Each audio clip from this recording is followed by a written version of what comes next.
So, for those who are not familiar with the TV series, can you tell us a little bit about your characters, where we left them, and where we're picking up with them on the film? And I will start with. Well, I played a character of Turtle who evolved quite a bit during the run of the show. We last left him, and he sold a tequila company alongside Mark Cuban and became a millionaire. How many millions? In the movie, he does not disclose that to his buddies, which drives them nuts. He comes across Ronda Rousey in the movie and basically is torn between romance and business. There's a great business opportunity, but also a great romance opportunity, and that's kind of like his battle, and it ends with the battle.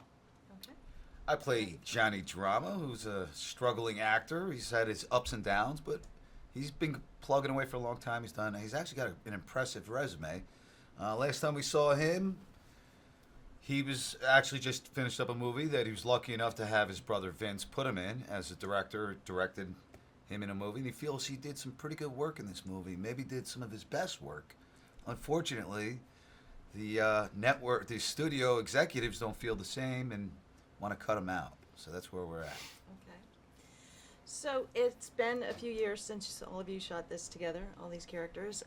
Was it easy getting back into the groove with everyone again? Absolutely. I mean, and again, people haven't seen us together in a few years, but we've seen plenty of each other over the course of those years. We're all really good friends and part of each other's lives. So it wasn't like we were seeing each other for the first time in years, So it really... after take one, it was pretty... Yeah.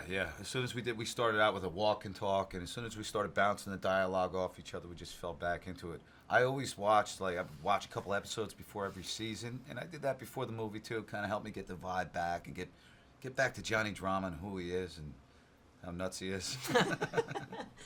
No, obviously, shooting a TV series, the timing and pacing is Sure. much different than doing a feature film. So was there a challenge in transitioning this to the film?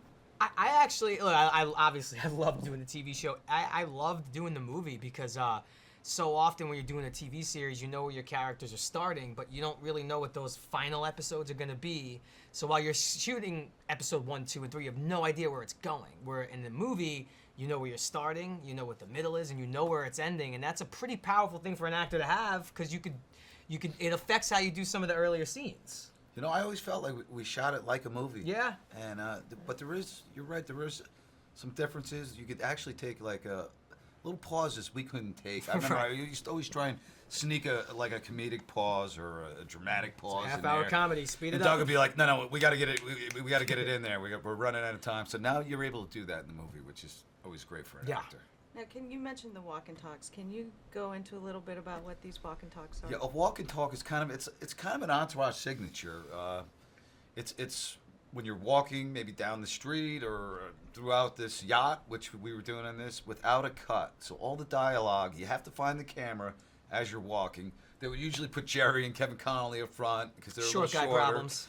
And then, me and Adrian would have to kind of find the camera and deliver your dialogue all without a cut. And so you could do 4 pages and really quick. It became good, not competition, but it made us up our game because if you get 3 pages through and screw up, you got to start again. So to get it all the way through, there was a good kind of pressure. Yeah. So you have to come to work prepared. Don't Yeah. show up not knowing your lines. Or else We're all going to bust your chops about that. Yeah, too. and then everyone will be looking at you. You are the reason why Yes. this is taking so long. Yes, and it's tough. There's we call them bogeys, but some of the fans can ruin shots. They're like, "Hey, Turtle!" And I'm like, "Okay, cut back to one." It's got to be perfect. It's one shot. You got one shot at it, but it makes your day go so smooth too. If you bang out 4 pages like that, you're going home early. That's interesting. So talk about Doug as a director. What type of director is he? He's great. I mean, I don't. There's no one else who could have done it to me. He's Doug our leader. was always doing some secret directing on the show anyway. So even if there was another director, Doug would say, "Hey, I want you to do it like this." So he was always kind of secretly directing all episodes.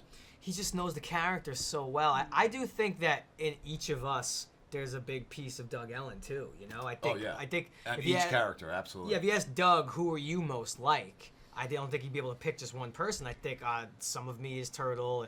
Like Doug loves sneakers. He's got a bit of Ari in there. Definitely a bit of Ari. I think got a bit of E. Definitely a bit of Johnny. I think we're all part of his mind a little bit. Oh, that's really interesting. Now it's carrying on with the tradition of the cameos.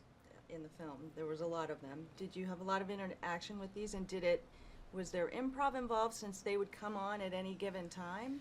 Or how did you work that in? For the most part, people think this show's improv, but it's really Doug's writing, and it's a real compliment to us that anyone would say, "Oh, it looks like improv," Right. 'cause that makes it feel natural. But it's all mostly scripted. But occasionally, we'll have someone will come on, we'll get a cameo that'll come on last second, and Doug will be like, "Hey, you got to go figure something out." So he sent me and John Favreau into my trailer, and we just started banging around some ideas and came out with a kind of a It's one of cool my favorite improv. improvs of the movie because I do believe Well, I don't want to give it away. Never No. mind. Sorry. So I was about to say that. I was about to do the scene. It's good though, and it was like we just kind of came up with it on the spot, Yeah. so it's cool. Fantastic. So, do you feel that this film will resonate with those audiences that aren't familiar with the show at all?